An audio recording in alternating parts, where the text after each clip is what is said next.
Time now for sports on 104.7 The Cave. Here's Ned Reynolds. Mike the Intern, Ned Reynolds in the studio talking baseball. Playoffs begin tomorrow. Regular season is over. Some guys are packing it up and going to their permanent homes, going on vacation, going to rehab, whatever the hell they do. And some are getting ready to make a march towards October. Cardinals start that off in St. Louis with the Phillies on Friday. Do we have times yet? We do indeed. Though the times are very favorable. They'll begin tomorrow at 1 o'clock. That's Friday afternoon. Second game is guaranteed. It's a best-of-3 series, so they will play Saturday. And Saturday's game is in prime time. It's 7 o'clock. Shortly after 7 o'clock. If they play again Sunday, that will also be in prime time at 7 o'clock. Whoa, prime time for the St. Louis Cardinals? Yeah, that's because they have a guy named Pujols on their team. And the television markets are especially anxious to see him. Now, put your thinking cap on and tell me what the primetime game is tomorrow night. Oh, wait a minute. Isn't the New York team playing? It's automatic. So the New York Mets and the San Diego Padres are the primetime game. You knew that would happen. New York, that's where the world begins and ends, right there in New York. And I thought it was L.A., man. Well, L.A. is second. San Diego is right there, and they're playing in that game, so indeed that counts. But the bottom line is this. The TV markets look for their TV networks, I should say, look for their biggest markets. They've got them. They've got, you've got New York. You've got Los Angeles. What more could you want? So we'll have the Cardinals and Philadelphia on primetime Saturday, and again, if they have to play Sunday also. Tomorrow, 1 o'clock, should be a lot of fun. This is really great TV time, and I'll tell you, this will be a very good series. I think the Cardinals win it, but you can't tell anything about Philadelphia. They are squirrely. Yeah, they are, and so are the Cardinals, but it'd be really disappointing after the season St. Louis has had to go out in the first series of the playoffs. But I guarantee you they're throwing everything they can at the Phillies, and that starts tomorrow. So definitely wear your red for the Chiefs, but be thinking about the Cardinals. All right, we have the first round of games concluding on Sunday, and that means they'll have a little bit of a break before everything resumes for the 5-game series next week. One whole 24 hours. Ooh, Major League Baseball is not kind. Well, there's a reason why this is happening, and I hope it's just for this year. But, yeah, there's a 24-hour break, and then the divisional playoffs begin. That's best of 5. They begin on Tuesday and go right through. Why this is happening, first of all, Mike, the World Series will end in the first week in November. That should not be the case. That is 1 month later than it should be. World Series should be in progress right now under the old schedule. This baseball season is going way too long. They do need to shorten it, and they will, I think, next year. We won't have the disruption that we did at the start of this year. So that will help a little bit. And the World Series will probably end next year, I'm guessing this, in 2023, probably in the latter part of October. That is still, in my opinion, too late because you're risking a lot of cold weather and a lot of ill weather as far as that's concerned. It needs to be shortened, and to do so, you need to get the regular season back to the original 154 games, which is what it used to be.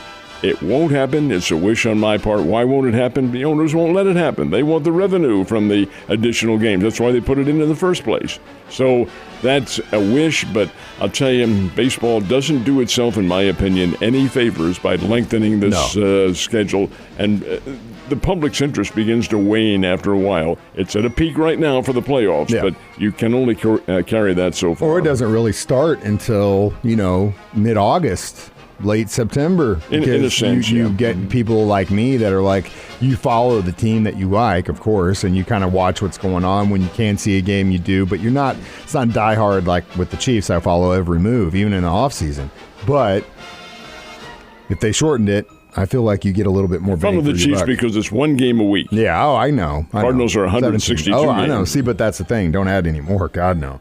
Okay, so Thursday Night Football tonight, though, we've got another AFC showdown, West versus South, and the Colts obviously beat the Chiefs a couple weeks ago in Indianapolis, but now they got to go to Denver and go against the Broncos. And they are a dog to the Broncos going in tonight. Are. Game is in Denver. It'll probably be a little bit cooler in Denver than it has been in recent days. But it is Denver a slight favorite over the Indianapolis Colts, and that is the Thursday night game. That's another one that I'm going to get on my little soapbox and vent about. I'm not in favor of these Thursday night games at all. I know they're in there for a reason. They're in there because they're now on prime television, and they're going to stay there. Prime paid a lot for this. The NFL is getting a lot of money from this. Therefore, the Thursday night games will stay. But I just dislike the physical toll that it takes on players. No, it's not. You can only play one Thursday night game a year, which is fine, but it is still a very brief rest period. Now, the argument to that is, but they get a longer time to recover. Yeah, whole 4 days. Wow. Okay.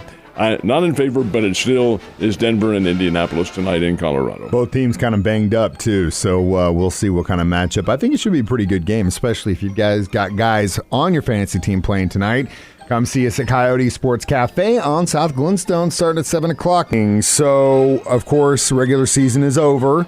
Cardinals finish it up in Pittsburgh. Royals in Cleveland. Did they get wins?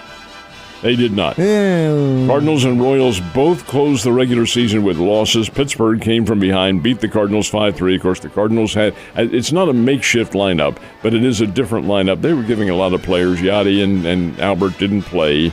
And the same with the Kansas City Royals and Cleveland Guardians. Guardians win that one 9-2. Kansas City's season is over. And some of their players are going out to the Arizona League now, which is really the elite level for postseason play if you're not in the postseason. So these guys will go out there and hone their skills. These are guys who are going to be major league stars out there in Arizona. Cardinals, of course, they get a rest of very brief amount of time today and maybe work out a little bit.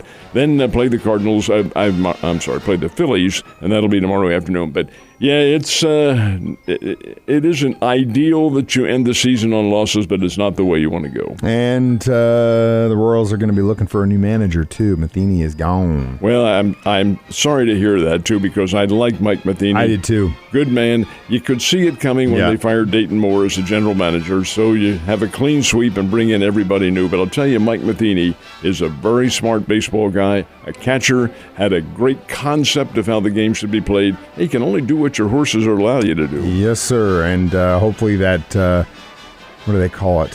Horse pen or horse corral, or I'm not a horse rider. How the hell would I know? Whatever. The horses start moving in the same direction next season. All right, so Aaron Judge had the most major league homers this season in the American League. And in baseball. And in baseball. Who was second? Yeah, it's a very good question. Who was second?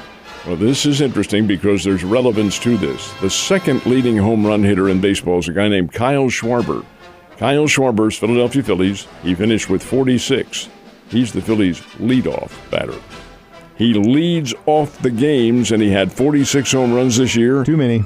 Well, in a sense it is, but, Ricky Henderson used to pride himself on leading off with home runs. And Schwarber, in his case, doesn't have a whole lot of RBIs. And the reason for that is he's a leadoff hitter. So a lot of his were solo homers. But it does exemplify the fact that Philadelphia has a power-based lineup. That's what they have thrived on. That's also what they have slumped on. Philadelphia's power-based lineup includes the likes of Schwarber, of course, Bryce Harper, who only has 18 homers this year, and that's because he sat out much of the year with that broken thumb. Rhys Hoskins, who was another fine player, and Nick Castellanos, who has slumped. The reason I'm bringing this up is that when Philadelphia ignites, when they're in a rhythm, they can beat the devil out of anybody and score a lot of runs, and that's what the Cardinals have to worry about. I think they'll send to Jordan Montgomery. This isn't official yet because they haven't named their starting pitcher, but I think it's going to be Jordan Montgomery who will go for the Cardinals in the start. He's the lefty they got from the Yankees. And Philadelphia's already named their pitcher. It'll be Zach Wheeler, who is a flamethrower. This is a really interesting series, but I do think the Cardinals win it. I think they have the overall bench to take them through. It may go 3 games, however. Yeah, it probably will. It seems to always do that in postseason baseball.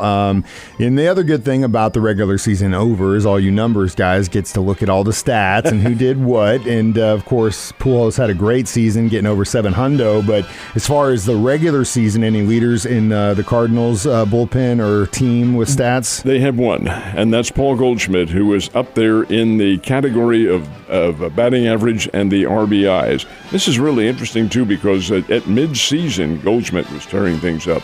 The cover off the ball was flying off because Goldschmidt was hitting up around 340 and above. He did cool off. Toward the end of the season, he began to slump a little bit just at the same time that Albert was getting really hot.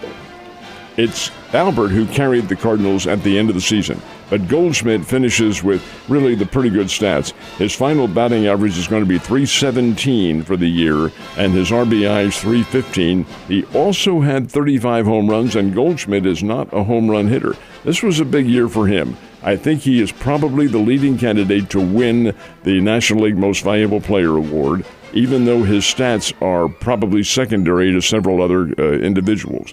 But the fact is, his input into the team this year has really been what got the Cardinals started this year, and through midseason and beyond, he was a catalyst to what they do. Yes, he did cool off, so did Nolan Arenado, but Albert did carry him. Still, I would say MVP will go to Goldschmidt. Yeah, he had a hell of a season, even though the last part was kind of meh. Hopefully he comes back with the postseason, because that's when we need him the most. Ned, I need you the most tomorrow. I'll see you then.